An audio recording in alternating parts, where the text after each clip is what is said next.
सबसे पहले अहाँ के जते भी व्यूअर्स या हुनका हम गोर लगै छियन, प्रणाम करै छियन, चंदन करै छियन, वंदन करै छियन और अभिनंदन करै छियन।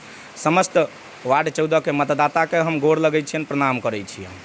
परिचय भेल हमर सुबोध कामत, वार्ड 14 से हम पार्षद प्रत्याशी के रूप में चुनाव मैदान में छी और हमर छाप या वायुयान छाप जे ईवीएम के क्रमांक संख्या 4 पर अंकित या।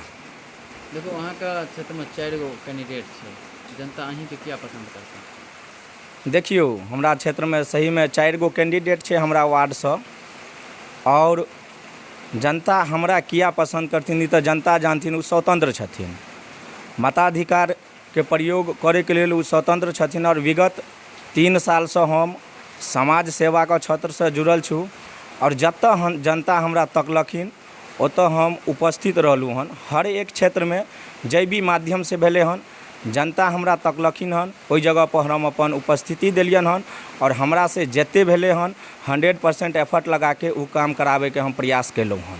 क्षेत्र में जब भ्रमण करे छियै तऽ की वादा को वोट मांगे? जी नहीं, हम वादा नहीं करै छी कोनो चीज के, नहीं हम वचन दै छी, हम कोनो चीज के संकल्प लै छी।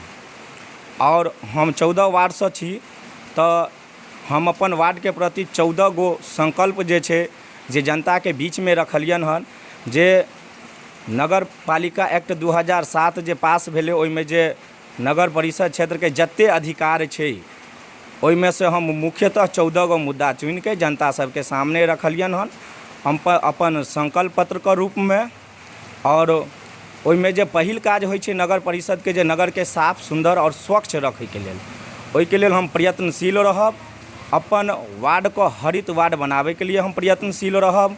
दोसर जे प्रत्येक घर के नल जल योजना के तहत शुद्ध पेयजल के व्यवस्था करब। नगर शहरीकरण के देखते हुए विद्युत शवदागृह के निर्माण हेतै।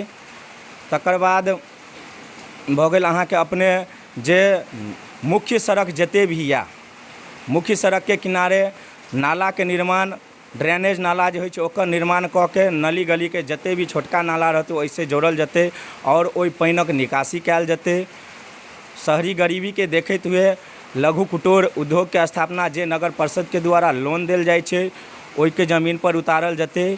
खास कऽ के जे भी कोनो योजना सरकार चाहे केंद्र सरकार हो या बिहार सरकार हो उ योजना बनाबै छै ओइ सारा योजना को हम कोशिश करब जमीन पर उतारे के। दिव्यांगजन के लिए जे भी कोनो योजना छै, गरीब हितैषी योजना छै ओकरा तक पहुँचावे के कोशिश करब।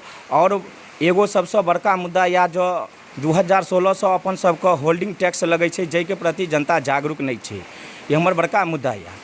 सबसे पहले एहि चीज को जनता के जागरूक करबन जे होल्डिंग टैक्स की छै और बोर्ड के जो पहिल बैठक हैत अगर जनता हमरा जनादेश दैया तो ओतऽ हम ई मांग करबन जे होल्डिंग टैक्स के नया सिरा से लागू करू। जनता के जागरूक करला के बाद बहुत सारा मुद्दा छै जे पर काज करे के या हम अपने सबके समक्ष कहलूँ हन और आबै वाला समय में देखबै। 12 तारीख के अहाँ सबको रिजल्ट हैत, ओइमे 5 साल के समय नहीं रहे छै। 13-14 तारीख से काम शुरू भ जात अपने सबके बीच में अगर जनता हमरा जनादेश दै छथिन तो। अगर जनादेश दे तो भेजै क्षेत्र में तो प्राथमिकता कोन होते 3 गो काज पर? सुनील जी ऐसे पहलेयो हम अपने से कहने छलहुँ, पूर्व में अपने से बातचीत जब भेल छला तो पहिल प्राथमिकता रहत वार्ड साफ सुंदर और स्वच्छ केना हेतै जे पहिल प्राथमिकता होइ छै नगर परिषद के, ओइ के प्रति हम सजग रहब।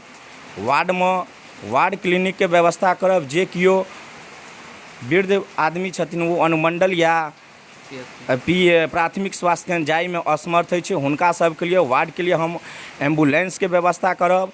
और मुख्यतः जे मुख्य सड़क छै ओकरा किनारे ड्रेनेज नाला का निर्माण, ई 3 गो पहिल प्राथमिकता रहते जे हमर वार्डक सबसे बड़का समस्या छै। खास कऽ कऽ जो ई अहाँ के आशापुर टावर से बहरा बाजार के बीच में जबै तो ओइमे पानिक बड़का समस्या छै। ओइ चीज के लिए हम प्रयत्नशील सतत प्रयत्नशील रहब और कोशिश करब ई सारा काज को धरातल पर उतारू। इस चैनल के माध्यम से अपना क्षेत्र के जनता के की संदेश दिया चाहिए? जी हम एहि चैनल के माध्यम से जनता के संदेश दैले चाहे छी। एहि बेर अहाँ के वार्ड से 4 गो कैंडिडेट या अपने सब चारू कैंडिडेटके बायोडाटा चेक करू, चारू कैंडिडेटके फील्ड वर्क देखियौ, जे राजनीतिके क्षेत्र से के छथिन और जे के किछु काज करलखिन हन। जनता सबसे आग्रह या नीक व्यक्तिके चुनबै, सुयोग्य व्यक्तिके चुनबै तऽ नीक काज हेतै। तऽ हम आग्रह करब जे अपने सबसँ पुनः हमर छाप या अहाँ सभक छाप या हम सभक छाप या वायुयान छाप या जे EVM के क्रमांक संख्या 4 पर अंकित या ओतुका बटन दबा कऽ अपने सब एक कदम विकास के लेल आगाँ बढ़ू। हम संकल्पित छी ओहि चीज के लेल जो कंधा से कंधा मिला कऽ वार्ड के एगो नया ऊंचाई देव, अहाँ सबके एगो मॉडल वार्ड, आदर्श वार्ड के रूप में स्थापित कऽ के आबे वाला समय में देखायब।